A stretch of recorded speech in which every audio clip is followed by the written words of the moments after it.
सतनाम श्री वाहिगुरु जी। दूर बुध वही प्रवान है, करे जो परोपकार। वाहिगुरु जी का खालसा, वाहिगुरु जी की फतेह। आओ चनाका राजनीति ग्रंथ का 9वां अध्याय आप सरवण करो।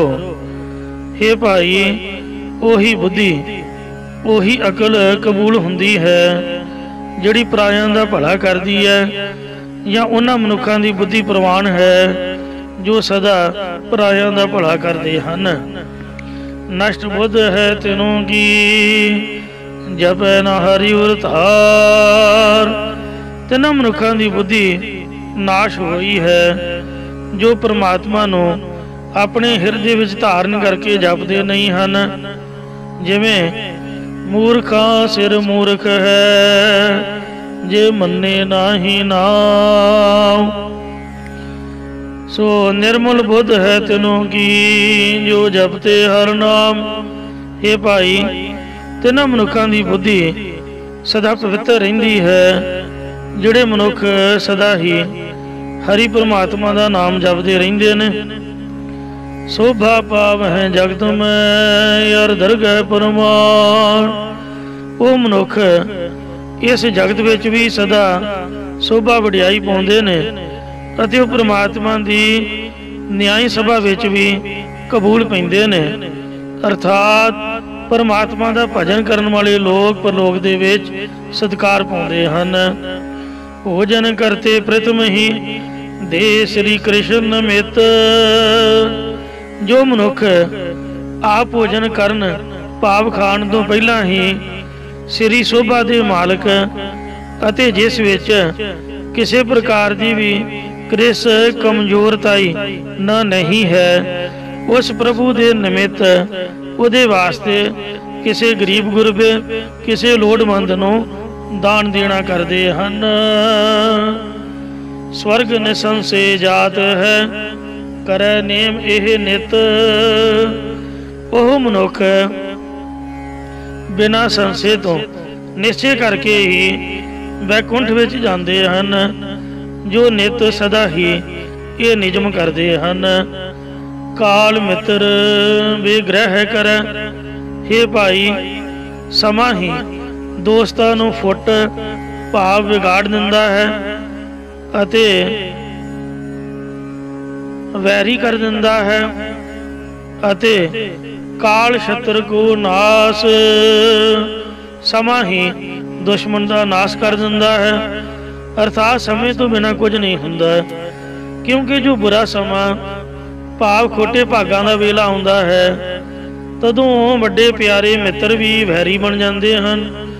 अते जिस वेले चंगी किस्मत के दिन आउंदे ने, तदों वैरियां दा नाश हो जाता है। काल पख पंडित करे।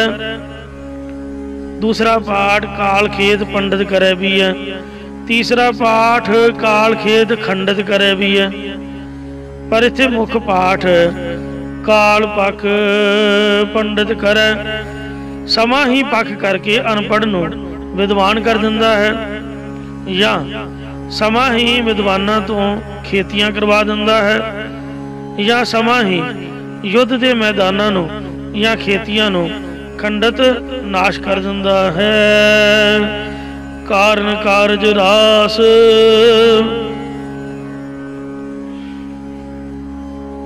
अते काल ही सारे कारण ते कारजां नूं ठीक पूरा करदा है। काल सृष्ट उत्पत करे। समय विच ही परमात्मा सारी दुनिया दी उत्पत्ति पैदाइश करता है। खपे काल के माहे अते समय दे विच ही नाश कर दिंदा है। सोवै जागै काल में है। जीव सौंदे ते जागदे भी समय विच ही ने। काल छोड़ता नाहि, इसलिए वक्त किसी नूं छड्डदा नहीं है। मैं फड़ फड़ रही तरीक समय खिसकाई करनी। भाई वीर सिंह की कविता समा है। ते कहंदे ने कि मैं बड़ा यतन किया पर समा मेरे हाथ नहीं आया। काल पाए सुर नर असुर, समा पाके ही देवते मनुख नाग लोग सब जीव, सप्पां दा देश अते सारे जीव जंत होंद विच आए ने। काल पाए ब्रह्मा अवतरा, काल पाए शिवजू अवतरा, काल पाए कर विष्णु प्रकाशा, सकल काल का किया तमाशा। जमन काल जोगी शिव कियो, वेद राज ब्रह्मा जो थियो, जमन काल सब लोग सवारा, नमस्कार है ताहे हमारा। जमन काल सब जगत बनायो, देव दैत जचन उपजायो, दीन बंध दुष्टन के हंता, तुमोह पुरी चतुर्दश गंता। तो इस तरीके नाल काल पाए उत्पद खपत समा पाके ये उपरोक्त कथन कीते सारे पैदा अते नाश हुंदे ने। अते काल जगत कोसी, काली पाए भयो ब्रह्मा शिव, काली पाए भयो जुगिया है, काली पाए सुरासुर गंधर्व, काली पाए सो इउं महाराज कहंदे ने कि सब समय नाल ही पैदा हुंदे ने।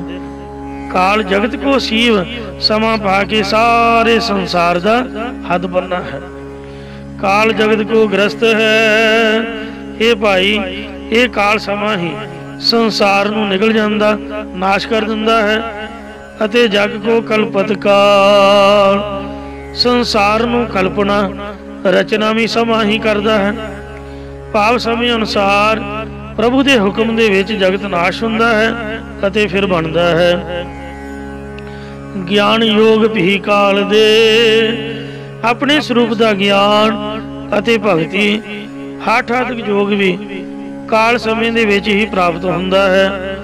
काल करे प्रतपाल, अते काल समय विच ही परमात्मा सबना दी पालना कर रहा है। करी लोहो कलम लिखियो लेख माथंग, सबै जेर कीने बली काल हाथंग। कई मेट डारे उसारे बनाए उपारे, गढ़े फिर मिटै उपाय। क्रिया काल जो की किनु ना पछानी, कन्यो पै बेह है कन्यो पै बिहानी।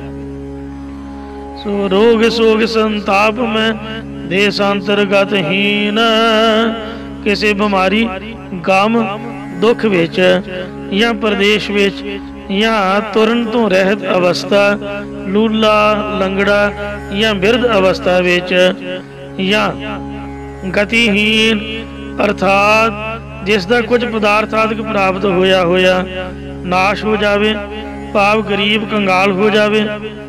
इनको दर्श सुहिर्द का जैसे जल को मीन, इन्हां नूं ऐसिया मुश्किल दीयां घड़ियां विच किसी प्यारे मित्र का दर्शन दीदार हो जावे तां इन्हां नूं इंज प्रतीत हुंदा है जिवें मच्छी नूं पानी दे प्राप्त होने का सुख मिलता है। तन सुगंध प्रिय बचन, हे भाई जिस स्त्री के शरीर विचों खुशबू आउंदी होवे, प्यारे मिठास वाले बचन बोलती होवे, अर साची थोड़ा खाए अते सच बोलदी ते थोड़ा जिहा भोजन खांदी, भाव संतोख रखदी होवे। नित करते इशनान जो, फिर जो निता प्रति इशनान भी करदी है।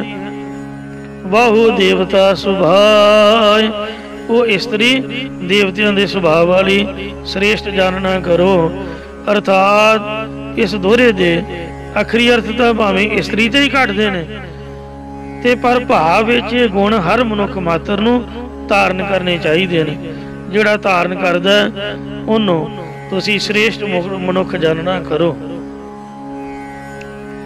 मान वर्धनी सदा जो, जिहड़ी स्त्री हमेशा ही अपने पति का सत्कार वधाउणा करदी है। धर्म सदा रिद माहे, और जिसने हमेशा अपने हिरदे विच धर्म नूं प्रपा किया होया है। पत भरता धनी नारसो, जो पद सेवा माहे। फिर जिहड़ी स्त्री अपने पति दे सेवा टहल दे विच तत्पर रहिंदी है, वो पतिव्रता स्त्री धनता दे योग है। पतिव्रता धनी नारसो दी थां ਪ੍ਰੀਤ ਵਰਧਨੀ ਨਾਰ ਬਹੁ ਵੀ ਪਾਠ ਹੁੰਦਾ, ਜਿਸ ਦਾ ਅਰਥ ਇਹ ਬਣਦਾ ਹੈ ਕਿ ਉਹ ਇਸਤਰੀ ਪ੍ਰੇਮ ਦੇ ਵਧਾਉਣ ਵਾਲੀ ਹੈ। उत्तम भोजन जो करे पद की इच्छाकार, जिहड़ी स्त्री बहुत चंगा स्वादिष्ट भोजन बनाना करती है अते पति दी मर्जी अनुसार तुरदी है। सदा पिय की भगत में भागवान वह नार, जो हमेशा पति दी सेवा भगती विच तत्पर रहिंदी है, वो स्त्री बहुत भागा वाली हुंदी है, या किसी भागा वाली नूं ही ऐसी स्त्री मिलती है। अपने पुरख छाड़ के और पुरख पै जाए, हे भाई जो स्त्री आपदे पुरख पति नूं त्याग के किसी होर मर्द दे पास वे विचार करन लई जांदी है, अपनी इच्छा सो रमै बेविचार नहीं कहा, फिर आपकी मर्जी नाल उस दूसरे प्रकार नाल उस दूसरे पुरख नाल विषय विकार भोगती है। वो स्त्री बेविचारनी दोनों पासे फिरन वाली कुकर्मी अखवाउंदी है। बेब नाम है दो दा, चारनी नाम है फिरन दा, सो गश्त करन दा, सो दोनों पासे फिरन वाली कुकर्मी कहाउंदी है। इत श्री राजनीत चनाका नाम नवमो अध्याय। श्री श्रोमणी राजनीति चनाका नामे ग्रंथ का 9वां अध्याय इत्थे इति समाप्त हुंदा है जी। वाहिगुरु जी का खालसा, वाहिगुरु जी की फतेह।